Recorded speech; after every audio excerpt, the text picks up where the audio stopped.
नाज़रीन, आज के प्रोग्राम में हम बात करेंगे सिंध पुलिस के डिस्ट्रिक्ट एसएसपीज और फील्ड के डीआईजीज के ट्रांसफर पोस्टिंग से मुतालिक। प्रोग्राम के अगले हिस्से में हम कस्टम में की जाने वाली अहम तरीन तब्दीलियों से मुतालिक एक मुफस्सिल रिपोर्ट भी शामिल करेंगे। लेकिन जो लोग मेरे इस प्रोग्राम का इंतज़ार बहुत ही बेचैनी से कर रहे थे, सिंध पुलिस के डिस्ट्रिक्ट एसएसपीज और कराची के जोनल डीआईजीज के ट्रांसफ़र पोस्टिंग के हवाले से, उन्हें यकीनन ये सुनकर मायूसी होगी कि अभी तक जो है कोई सूरत हाल वाज़ह नहीं हो सकी कि कौन कहाँ जा रहा है। जो लिस्ट मैंने कल के प्रोग्राम में जो है ब्रेकिंग न्यूज़ के तौर पर मैंने नशर की थी और मैंने बढ़ चढ़कर कहा था कि इन 31 डिस्ट्रिक्ट में ये एसएसपीस जा रहे हैं। उस लिस्ट में जो है पिछले 24 घंटों में कोई एक दर्जन बार जो है वो उसमें तब्दीलियां की गई हैं। पिकिंग चूज का सिलसिला बदस्तूर जारी है। अंधा बांटे रेवड़ियां अपनों ही को के बदनाम ज़माना फार्मूले को जो है वो इस्तेमाल इस वक्त किया जा रहा है। अकरबा परवरी का जो है बहुत ही बेदर्दी के साथ और बदतरीन तरीके से उसका इस्तेमाल किया जा रहा है, जिससे जो है खुद उस लिस्ट की और इस ट्रांसफर पोस्टिंग के पूरे अमल पर जो है वो एक नहीं, दो नहीं, तीन नहीं, पांच पांच सवालात खड़े हो गए और उसकी शफाफियत जो है वो बिल्कुल जो है वो यानी कि मुतनाज़ा हो चुकी है और शफाफियत भी जो है वो क्वेश्चन मार्क बन चुकी है। कराची से हमारे नुमाइंदा खसूसी हमराज राही ने जो एक रिपोर्ट भिजवाई है, खुद पुलिस के इंतहाई काबिल एहतमाद ज़राए से जो है मुशावरत करने के बाद उनकी उस रिपोर्ट के मुताबिक हैदराबाद में तब्दीलियां की गई। हैदराबाद में पहले जो है तारिक धारेजो का नाम था, वो नाम जो है खुद सीएम हाउस की जो है मुदाखलत पर, सीएम हाउस के साबिका मकीनों की मुदाखलत पर जो है वो नाम वहाँ से काट कर वहाँ पर इरफान बिलोच का नाम शामिल कर दिया गया था। इसी तरीके से एसएसपी हैदराबाद केसेस से जो थे वो डॉक्टर फर्रुख रजा का नाम काट के उनकी जगह अमजद शेख का नाम शामिल कर दिया गया था। इसी तरीके से जो है लाड़काना में जिस डिस्ट्रिक्ट एसएसपी की पोस्टिंग की गई थी कहने में साउथ कराची से, जिसका नाम शामिल था हीराज नज़ीर, उनका नाम काट के वहां पर सजावल में जिसको सजेस्ट किया गया था अब्दुल रहीम शिराजी, उनका नाम वहां पर लिस्ट में मेंशन कर दिया गया था, रद्द-ओ-बदल कर दिया गया था। इसी तरीके से जो है वो वेस्ट जोन में जो है वो वेस्ट जोन में डीआईजी की तब्दीली कर दी गई थी, लेकिन फिर अचानक जो है उसमें दोबारा तब्दीली कर दी गई और अब जो है वो इनामुल्लाह दारेजो जो सेक्रेटरी इस्टेब्लिशमेंट है उनकी जानिब से फ़ोन आता है आईजी ऑफिस को, फिर वो नाम जो है इरफान बलोच का काट कर उनकी जगह जो है दोबारा से जो है उनके भांजे तारिक दारेजो का नाम मेंशन कर दिया जाता है। ये मालूम नहीं हो सके कि अमजद शेख का नाम है या कि उनको भी काट के दोबारा से डॉक्टर फर्रुख रजा का नाम शामिल कर दिया गया। ये तब्दीली यहाँ पर हुई है, लेकिन अब मालूम ये हुआ कि वेस्ट जोन के जो डीआईजी हैं यानी कि कासिम कायम खानी, उनका नाम भी वहाँ से काट करके जहाँ पहले जिनको वहाँ लगाना था उनकी पोस्टिंग वहाँ पर की जा रही है। पहले नाम था सबसे पीर मोहम्मद शाह का, लेकिन पीर मोहम्मद शाह का नाम काट कर जो है उनकी जगह पर जो है आसिम असद रजा आए थे। असद रजा को जो है इन्होंने जो है वो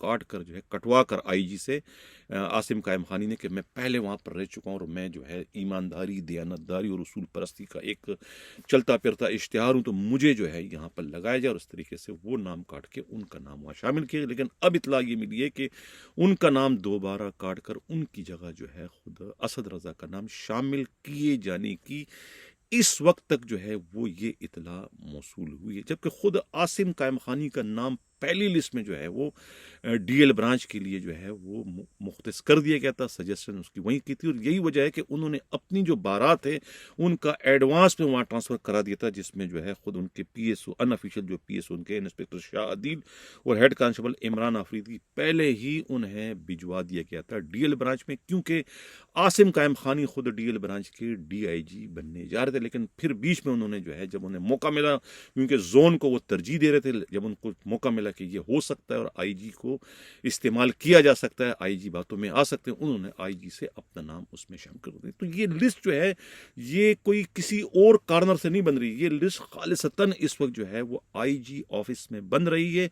और इसके बनाने वाले कौन हैं? जो हमारी इत्तला के मुताबिक इसको बनाने वाले जो है 2-3 अफसरान हैं। एक तो खुद खादिम रिन हैं, दूसरे नंबर पर जो है वो जो मरकजी किरदार इसमें जो अदा कर रहे हैं वो है आसिफ एजाज शेख, और खुद इकबाल दारा भी इसमें शामिल हैं। इकबाल दारा तो खुद फाइनल हैं डीआईजी ट्रैफिक के लिए। आसिफ एजाज की कोशिश है कि वो दोनों पोस्टों को 2 कश्तियों में वो सवारी करना चाहते हैं। दोनों माल वाली कश्तियां हैं, एक सीटीडी का डीआईजी बनना चाहते हैं, दूसरा सेफ सिटी प्रोजेक्ट के जो डीजी हैं जिसकी 20 लाख रुपए माहाना तनख्वाह है, मुराद मिला के वो उससे हाथ धोना नहीं चाहते। उनका क्या टांका है आईजी से? वो इतने आईजी के करीब क्यों हो गए? क्यों आईजी उनकी हर बात पर जो है आंखें बंद करके यकीन भी करते हैं, एतबार भी करते हैं और उस पर आगे भी उसको बढ़ाते हैं, इंडोर्स करते हैं? क्या वजह है इसकी? इस सिलसिले में हमारे नुमाइंदे ने जब मालूमात की तो पता चला कि भाई ये दोनों बलूचिस्तान में इकट्ठे जो है वो सर्विस कर चुके हैं। वो गवादर के डीआईजी थे और आईजी जो हैं जो इस वक्त आपके राजा रिफत मुख्तार, ये डीआईजी हेडक्वार्टर बलूचिस्तान पुलिस थे। वहां इनके डाखाने फिट हो गए थे, वहां इनके जो है वो डांडे लग गए थे। उस वक्त के इनके ताल्लुकात और ताल्लुकात की नोयत बहुत ज्यादा गहरी है। वो गहरापन है जो कि अमूमन सिंध पुलिस का वतीरा रहा है। सिंध पुलिस का जो है वो एक जो शोहरत है उन ताल्लुकात की, वो ताल्लुकात इन दोनों में, कहने वाले कहते हैं मीडिया रिपोर्ट्स के मुताबिक, इनमें वो ताल्लुकात पाए जाते हैं। उन ताल्लुकात की वजह से जो है अब इतने ज़्यादा वो एक दूसरे पे अंधा एतमाद करे कि उनकी सजेशन पर जो है वो आईजी से आंखें बंद करके अमल करते हैं। बहुत सारे ट्रांसफ़र पोस्टिंग में जो है आसिफ एजाज शेख का जो है वो रोल है। और अब तो बदकिस्मती से ये भी सुनने को आ रहा है खुद पुलिस ही के इंतहाई काबिल एतमाद ज़राए का कि आसिफ एजाज शेख जो है ये हसास इदारों के पास इस किस्म की रिपोर्ट गई है कि इस ट्रांसफ़र पोस्टिंग में जो है रोकड़ा चल रहा है, पैसे चल रहे हैं, पैसों पर जो है वो मनपसंद पोस्टिंग है लोग हासिल करने में इस वक्त कामयाब हो रहे। कुछ इस किस्म की इतलात जो है कहने वाले ये भी कहते हैं कि इलेक्शन कमीशन ऑफ पाकिस्तान के दफ्तर में भी पहुंच चुके हैं। यही वजह है कि पाकिस्तान पीपल्स पार्टी के वफादार उनके अपने जो घर के पुलिस अफसरान हैं उनकी भी पोस्टिंग जहां वो चाह रहे थे वो पोस्टिंग है इस लिस्ट के मुताबिक जो है वो हासिल करने में कामयाब हो गए। यही वजह है कि पूरी की पूरी लिस्ट जो है ना वो इस वक्त मशकूक हो चुकी है। कहते हैं पूरी की पूरी दाल ही जो है ना वो काली हो चुकी है। अब यकीन से नहीं कहा जा सकता कि ये जो लिस्ट मैंने कल नशर की थी ये लिस्ट पर उसकी रूह के मुताबिक, उसके स्पिरिट के मुताबिक उस पर अमल दरामद होना मुमकिन है, या कि नए सिरे से कोई और लिस्ट बनेगी या फिर किसी और जगह से कोई लिस्ट तैयार करवा कर आईजी ऑफिस को भिजवाई जाएगी ताकि उससे करप्शन का खात्मा हो, बल्कि उस लिस्ट में करप्शन का शायबा तक ना हो। ये कहना है खुद पुलिस ही के इंतहाई इंतहाई इंतहाई काबिल एतमाद ज़राए का। मैं बड़ी सख्ती के साथ ये आज का प्रोग्राम कर रहा हूँ कि ये जो मेरी तवक्कात थी, जो मैंने उम्मीदें बांध रखी थी, मुझे अपनी तवक्कात और अपनी उम्मीदों के बिल्कुल बरअक्स सब कुछ होता हुआ इस वक्त नज़र आ रहा है। इसलिए मैं इसको अपने इस वक्त प्रोग्राम की जीनत बना रहा हूँ। कहा यह जाता है कि एक रोज़ कबल जो है खुद साबिका एडिशनल आईजी मोटरवे के साबिका गालिबन आईजी थे आफ्ताब पठान की भी जो है वो आईजी सिंध राजा रिफत मुख्तार से मुलाकात हो चुकी है और वो जो है भी किसी की सिफारिश पर आए तो उनकी सिफारिश पर भी 2-3 जो है कोई डिस्ट्रिक्ट एसएसपीज की पोस्टिंग हो चुकी है। खुद कमर रजा जसकानी की पोस्टिंग कहते हैं कि एडी ख्वाजा ने करवाई और कहा यह भी जाता है कि गुलाम नबी मेमन की सिफारिशों पर भी जो है कोई 2-4 डिस्ट्रिक्ट एसएसपी लग चुके हैं। और ख़ुद इरफान बहादुर के बारे में मालूम हुआ कि वो इस वक्त एक ब्रिज का रोल अदा कर रहे हैं आईजी ऑफिस और बिलावल हाउस के माबेन। ये कहना है मीडिया रिपोर्ट्स के मुताबिक और पुलिस के इंतहाई काबिल एतमाद ज़राए कुछ इस तरह की इत्तलाआत जो है वो हमारे नुमाइंदा खसूसी हमराज राही से जो है वो शेयर कर रहे हैं। ये कहना है पुलिस के काबिल एतमाद का। अब ये भी इत्तला मिली है कि एडिशनल आईजी कराची के लिए जो नाम फाइनल था, जो मैं बार बार अपने प्रोग्रामों में तकरार के साथ ये कह रहा था कि विनिंग पोजीशन में है, विनिंग पोजीशन में है, विनिंग पोजीशन में है, कौन? खादिम रिन। मैं तो 2 जगह कह रहा था कि भाई वो आईजी बलूचिस्तान भी हो सकते हैं और एडिशनल आईजी कराची यानी कोतवाली शहर बन सकते हैं। कहते हैं ना कि पूरी के चक्कर में इंसान आदी से भी जाता है। वो पूरी के चक्कर में वो जा रहे थे कि मैं आईजी बलूचिस्तान लगूं, तो वो एडिशनल आईजी कराची की पोस्ट से भी जो है वो हमें इस वक्त महरूम होते हुए नजर आ रहे हैं, क्योंकि उन्हें जो है वो किसी भी अहम तरीन मनसब के लिए एनओसी नहीं मिल रही। जहां से एनओसी इशू होती है, जो इदारे एनओसी इशू जारी करते हैं, वहां से उनके लिए अभी तक की इतला यह है कि इस वक्त तक की कि उन्हें एनओसी नहीं मिल सकी है। तो वो एजा इसी नौकरी पर, इसी तनख्वाह पर अगर वो काम करना पसंद करेंगे तो करते रहेंगे, लेकिन उन्हें कोई और नई पोस्ट जो है ना, यानी ना तो एडिशनल आईजी कराची बन सकते हैं, ना ही वो आईजी बलूचिस्तान, बल्कि स्पेशल ब्रांच केसेस से अगर वो काम करना चाहें तो कर सकते हैं। अब सवाल पैदा होता है कि एडिशनल आईजी कराची कौन बनेगा?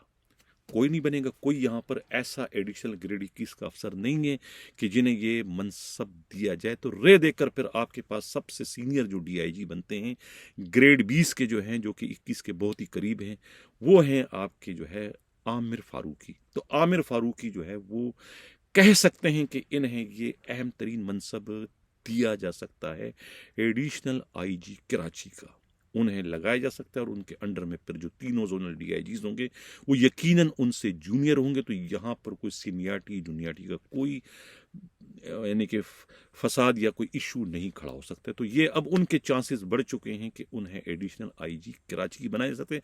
अगर इस पोस्ट के लिए भी अगर पंजाब से या किसी और जगह से किसी ग्रेड 21 के अफसर को जहमत दे के यहाँ लाकर उनकी पोस्टिंग की जाती, तो फिर ये बहुत बड़ा एक नया तनाज़ा खड़ा हो जाएगा कि आखिर सिंध के पुलिस अफसरों में कौन सी कमी है, उनमें कौन सी कीड़े लगे हैं, उनमें कौन सी खामियां हैं कि उन्हें ये मनसब देने के बजाय बाहर से वायसराय के तौर पर दूसरों को लाके यहाँ पर मुसल्लत करके सिंध पुलिस और कराची पुलिस पर एक तरीके से डाका डालने की कोशिश की जा रही है। तो इस किस्म के इल्ज़ामात फिर लग जाएंगे, तो लिहाजा वो तो मुमकिन नहीं है कि बाहर से लाया जाए। यकीनन फिर जो है वो आमिर फारूकी ही इनके पास एक आखिरी ऑप्शन रह जाती है कि उन्हें एडिशनल आईजी कराची बनाया जा सकता है। इस तरह की बनती हुई सूरत हाल के नतीजे में बहरहाल जो लोग इंतजार कर रहे थे कि आज किसी वक्त भी जो है वो ट्रांसफर पोस्टिंग होने जा रहे हैं, तो वो ट्रांसफर पोस्टिंग की जो लिस्ट थी वो पूरी तरीके से इस वक्त मुतनाज़ा हो चुकी है, वो गैर शफाफ हो चुकी है। उसमें जो है वो करप्शन के छींटे पड़ चुके हैं, उसमें अकरबा परवरी, उसमें अंधा बांटे रेवड़िया अपनों ही को जो है उसका एक अक्स आ चुका है। लिहाजा वो या तो मुकम्मल तौर पर तब्दील होगा या फिर उसमें से दोबारा स्क्रूटनी करनी पड़ेगी, उसमें छाटनी पड़ेगी, उसमें से गंदे लोगों को निकाला जाएगा। अब इतला ये मिली है कि सिंध पुलिस से जो लोग 10-10 सालों से जो है यहाँ सर्व करें, उनको निकाले बाहर किया जा रहा है, उनको सिंध से बाहर का रास्ता दिखाया जा रहा है। इनको तब्दील करने का भी जो है वो हतमी फैसला कर लिया गया और किसी जगह पर जो है इस सिलसिले में काम भी शुरू हो गया और उसमें लिस्टें इस वक्त तैयार करवाई जा रही हैं। ये कहना है खुद पुलिस ही के इंतहाई काबिल एतमाद ज़राए का। दूसरी जानिब जो है काबिल एहतराम गुलाम नबी मेमन के जो है वो दरवाजे हर तरफ हमें इस वक्त बंद होते हुए नजर आ रहे हैं। एक उनके पास उम्मीद की जो आखिरी एक किरण थी नेशनल पुलिस एकेडमी के कमांडर की, वहाँ भी आज किसी की पोस्टिंग हो चुकी है। सलाउद्दीन की, जो कि साबिका एफसी के आईजी थे, उन्हें जो है वहाँ का जो है वो कमांडर बना दिया गया है। इसी तरीके से एफआईए के डीजी की पोस्ट पर उनकी नज़र थी, वहाँ पर भी जो है वो मुअज़्ज़म जा अंसारी का नाम फाइनल हो चुका है, वहीं पर जो है वो डीजी एफआईए बनने जा रहे हैं। ये कहना है खुद पुलिस की काबिल एतमाद ज़राए का। तो लग ये रहा है कि गुलाम नबी मेमन को अब एक तवील मुद्दत तक जो है वो ओएसडी केस से अपने फ़राइज़ सर अंजाम देना पड़ेंगे, जैसी करनी वैसी भरनी। इसको कहते हैं मकाफात अमल। अब चलते हैं, हो सकता है कल जो है कुछ इसमें ट्रांसफर पोस्टिंग हो, या हो सकता है आज रात गए भी कुछ हो सकता है। ये सिंध पुलिस है, यहाँ पर आप किसी भी इतलाआत की जो है वो तवक्कुआत रख सकते हैं। ये तस्वीरें आप लोग कुछ देखें स्क्रीन पर, सिंध हुकूमत की मुनाफकत का, सिंध हुकूमत की जो मुनाफकाना पॉलिसी है। साबिका वजीर आला जो है मुराद अली शाह और उनके पास साथ जो है सीनियर वजीर नासिर हुसैन शाह, यानी कि इनके नज़दीक जो है मकतूल और कातिल जो है वो एक ही पेज पर हैं। पहले मकतूल के घर, उसके बाद कातिल के, मुबैना कातिल के घर जिन पर इल्ज़ाम है। अब आप देखें कि ये मुनाफिकत नहीं है तो क्या है। ये तस्वीरें मुनाफिकत की चलती फिरती इश्तिहार बन चुकी है। सिर्फ और सिर्फ जो है ये अपने एक तरीके से ये ताज़ियत नहीं है, ये मेल मिलाप नहीं, बल्कि ये इनकी इलेक्शन कैंपेन है। ये कैंपेन इस वक्त करें, लेकिन इस कैंपेन में भी जो है मुनाफिकत जो है वो पूरी तरीके से झलकती हुई हमें नजर आ रही है।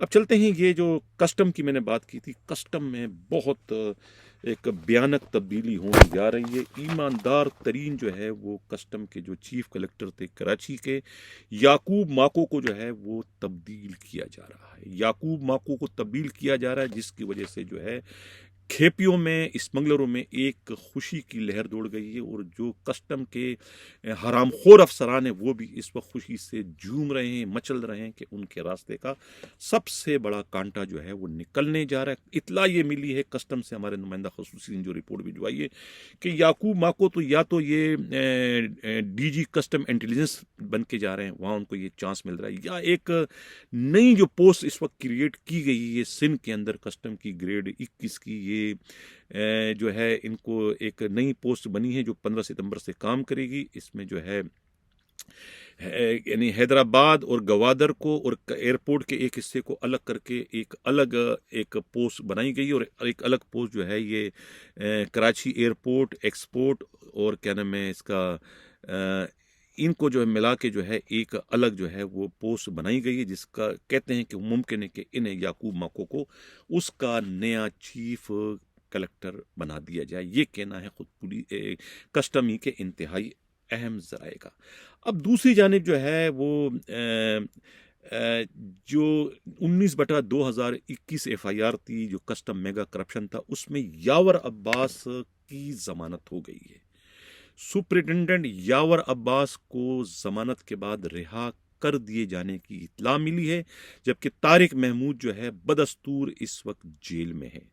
तारिक महमूद डिप्टी सुपरिटेंडेंट जो है वो सुपरिटेंडेंट ऑफ कस्टम वो जेल में है, जबकि यावर अब्बास जो उनके साथ को अक्यूज थे उन्हें जमानत पर रिहा कर दिया गया है। दोनों तीनों केसेस में उनकी जमानत हो चुकी है, वो रिहा होकर आ चुके हैं। जबकि दूसरे दो जो याकूब माको के दाएं और बाएं बाजू थे, यानी मेरा इशारा जो है खुद असिस्टेंट कलेक्टर तारिक हुसैन और दूसरे जो है अहमद राजपड़ जो है एडिशनल कलेक्टर, इन दोनों की इंक्वायरी जो है वो चीफ कलेक्टर कोयटा जो है कादर मेमन ने शुरू कर दी है कि इनका नाम आखिर FIR में कैसे आया, ये इसमें मुलविस थे या नहीं थे, या इन्हें मुलविस करवाया गया, अगर करवाया गया तो इसमें कस्टम के कौन से अफसरान शामिल हैं, उन तमाम के खिलाफ जो है वो इस मामले की इस DG जो है कलेक्टर कोयटा जो है ये कादर मेमन ने इस तमाम तर मामले की इंक्वायरी शुरू कर दी है। और जमाल ज़िया जो सुपरिटेंडेंट हैं कस्टम के, जो कि इस पूरे माफिया में शामिल हैं, ज़राए का कहना है उनके खिलाफ जो है याकूब माको ने एक ही दिन में जो 18 FIR दर्ज की थी कराची एयरपोर्ट पर, खेपियों को रिलीफ देते हुए, उनको स्मगलिंग में हिस्सा बनते हुए उनके खिलाफ जो स्मगलिंग के मुकदमे किए थे 18 FIR, उस 18 FIR की फाइलें जो है याकूब माको ने मंगवा ली है। उस पर वो इंक्वायरी करके 1-2 दिन में जो है अपना फाइनल डिसीजन दे के इनके खिलाफ जो भी सजा देंगे जमाल ज़िया को, वो अपना फैसला सुना देंगे। आइंदा 48 घंटों में जमाल ज़िया के खिलाफ बहुत बड़ी कार्रवाई होने जा रही है, जो कि इस वक्त के जो गवर्नर सिंध हैं वो उनके राइट हैंड बताए जाते हैं। जमाल ज़िया जो है वो गवर्नर के बहुत करीबी दोस्तों में शामिल है। यही वजह है कि FIA ने मुकदमे में मुलविस होने के बावजूद उन पर हल्का हाथ रख के उन्हें न तो गिरफ्तार किया और न ही उन पर कोई ज़्यादा बार डाला। यही वजह है कि वो गिरफ्तारी से ही बच गए और उनके खिलाफ कोई ज़्यादा कार्रवाई ना हो सकी।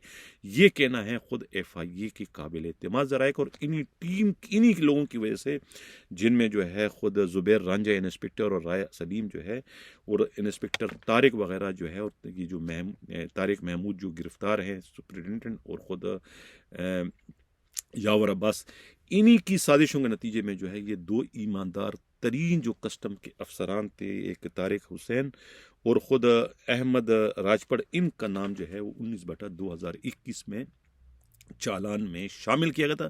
कहते हैं कि मुबैना तौर पर इस काम के लिए जो है 5 खोखे जो है वो FIA को दिए गए। ये इल्ज़ामात जो है कस्टम की तरफ से लगाएंगे और इसी की इंक्वायरी जो है वो खुद क्वेटा के जो चीफ कलेक्टर कस्टम है कादर मेमन कर रहे हैं। ये कहना है कस्टम के इंतहाई काबिल एतमाद ज़राए का। आइंदा 48 घंटों में जो है कस्टम से बहुत बड़ी ब्रेकिंग न्यूज़ आने वाली है जो हम आइंदा अपने प्रोग्राम में शामिल करेंगे। अब इसी के साथ इजाज़त चाहता हूँ। अल्लाह हाफ़िज़।